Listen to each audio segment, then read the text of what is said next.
Shen Songwen is a well-known Chinese writer. He once said, "A man who can't sing is in humiliation. A woman who can't sing will not get a good husband."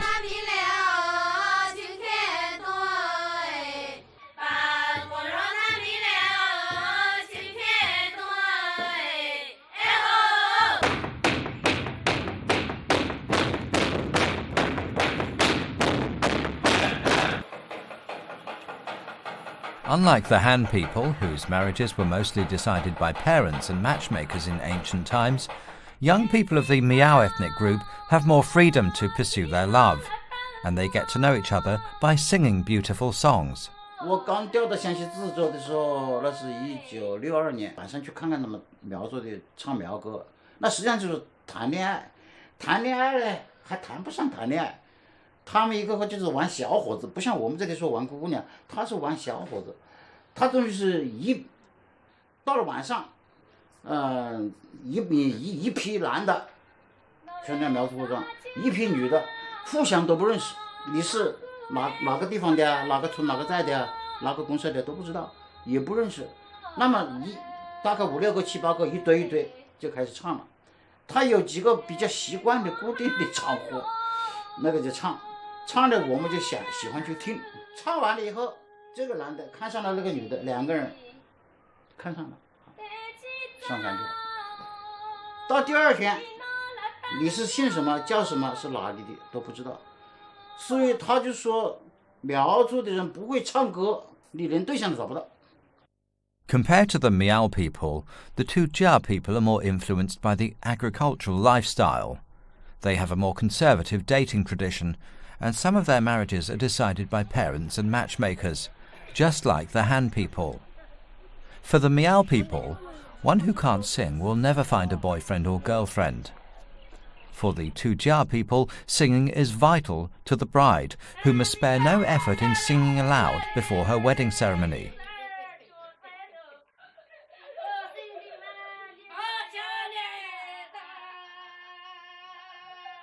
When listening to this for the first time, no one would believe it's a song, but it is.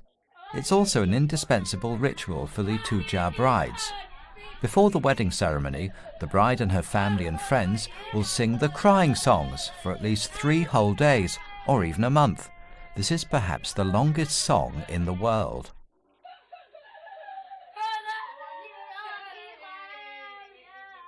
Crying songs are not just a ritual. Some tujia girls sing them from the bottom of their hearts, because not every one of them is lucky enough to marry a loving and dedicated husband. Arranged marriage deprives them of their right to control their fate, and it brings fear of future uncertainties. All these emotions are well reflected in the bride's crying songs, a unique wedding custom of the tujia people. 那个哭家呢，本来是个很高兴的事情，结婚对不对？他就是为了表示舍不得家里，舍不得父母亲，是吧？所以就是要哭。这种哭家的那也是人人都得会。你不会唱哭家歌了，你嫁不出去，这是过去了，这是过去的事情。The custom of crying songs has already passed into history. Today, the young tujia people decide their own marriage, and their wedding ceremonies have become more happy and joyful. It's rare to hear people sing the crying songs now. Hu Guixiang is a well-known local singer of crying songs. In the old days, people would invite her to sing with the bride before the wedding ceremony.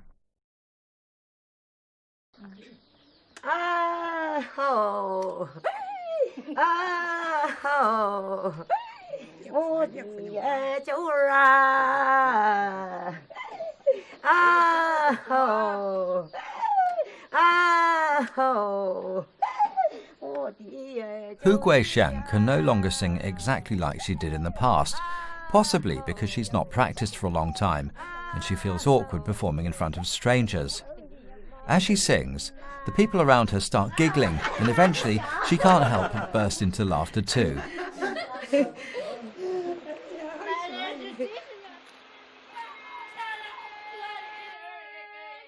Nonetheless, in the old days, these sad crying songs always moved the listeners to tears.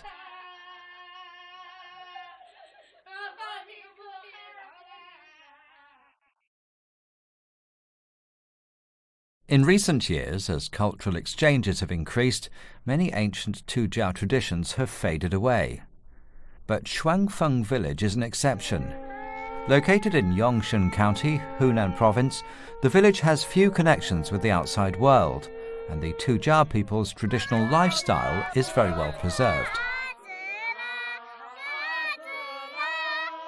Whenever a guest comes from afar to visit, tujia people will provide some wine at the entrance to the village as a welcome ritual. But the essence of the ritual is not the wine, but the singing. The hosts will sing a tujia folk song to show their hospitality, and the guests should sing in reply. Nowadays, more and more people come to visit the tujia villages, and they give a variety of creative performances, bringing new vitality to the old rituals.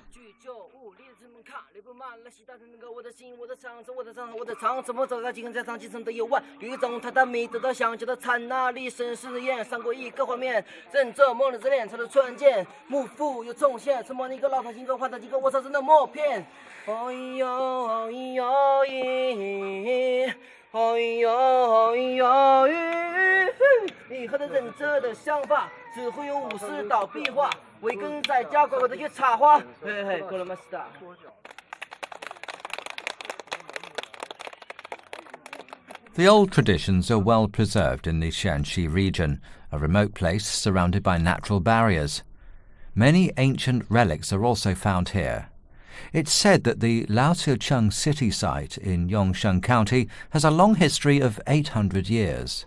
这就是老石城，这条街就是老石城的正街，总安这块土石板就是正街的中心。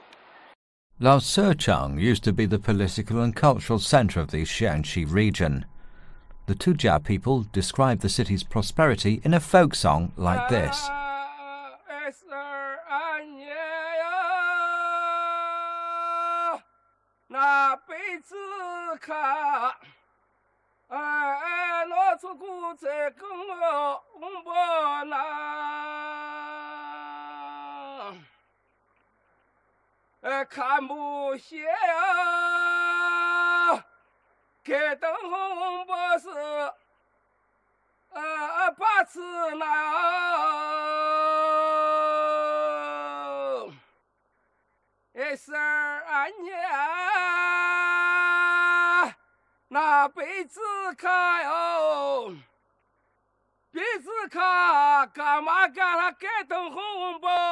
Miao literally means the stories of the ancestors.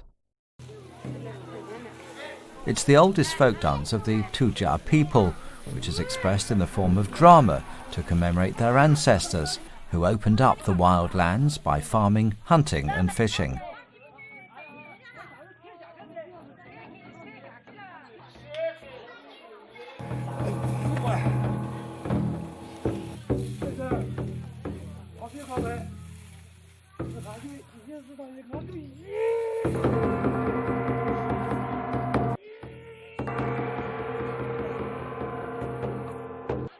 The Miao dance is not a mature form of drama, but it reflects the ancient ancestors' daily lives through dancing and dialogue. Many experts consider it a living fossil of ancient Chinese drama.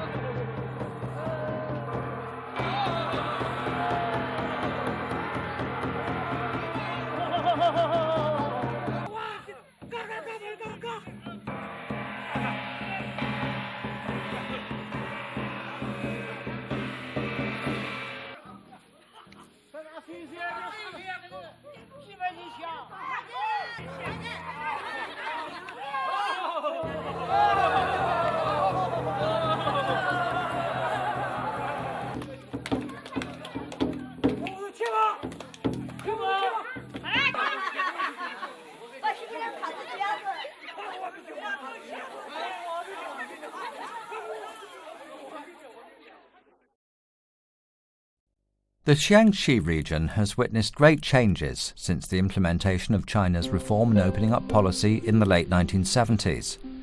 People from Xiangxi are known for their adventurous spirit. In ancient times, young men travelled far to guard the frontier.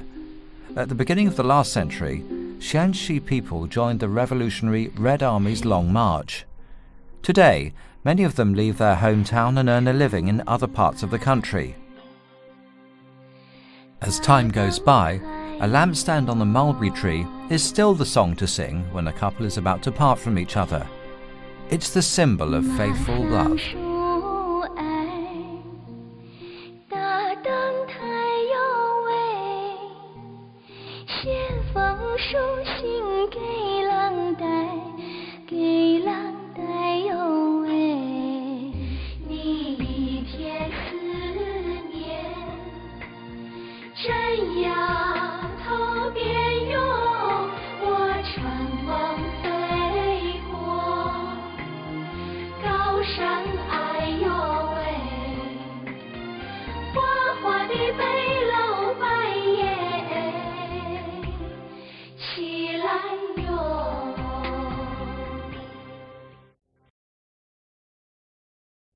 Over hundreds of years, the Tujia people have combined the culture of the Han people and that of the other minority groups in the Xiangxi region. In this way, they've created a unique style of Xiangxi folk songs with cheerful rhythm and beautiful melody. Xiangxi is thus acclaimed as the ocean of folk songs. In 1987, a folk singer from Xiangxi named Xiangxi participated in the 19th International Folk Art Festival held in Poland. As a representative from China, he sang 5 of the most popular Xiangxi folk songs in a row. Audiences from around the world were deeply impressed by his clear and sonorous voice and his spectacular music, which brought the sensation of soaring over the mountains and rivers.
The Qiang elders, the Qiang culture, which could only be passed on orally, was left teetering on the edge of disappearance.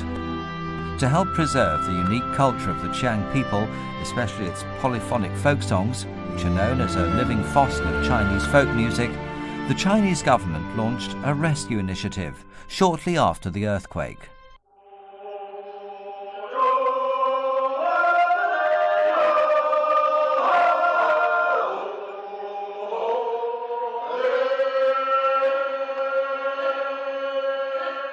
Desolate and mournful, these songs make it sound as if the ancient Xiang people were crying for those who died in this tragic disaster. How were those ancient Xiang folk songs discovered? How are they preserved? Why are they so unique? To find the answers to these questions, we